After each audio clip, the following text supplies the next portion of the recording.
तो दोस्तों मैं हूँ इस वक्त गोवा में।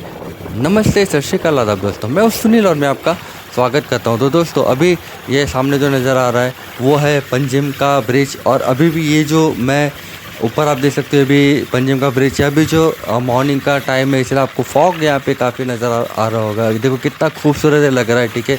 कितना ड्रीमी ड्रीमी सा व्यू आ रहा है, ठीक है। बहुत अच्छा लग रहा है।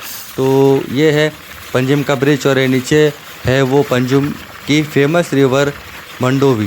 बाकी मैं अभी जो है वो कंडोलेम से मैं पंजिम की तरफ मैं इस बस में जो है वो ट्रैवल कर रहा हूँ। और कंडोलेम से पंजिम का कुछ 30 रुपीज़ है पर पर्सन का। बाकी बसेस आपको आसानी से मिल जाती है। और पंजिम के भी मैंने काफ़ी ब्लॉग किए, अभी आप ज़रूर देखिएगा। और ये है पंजिम सिटी में अभी हम आ चुके हैं।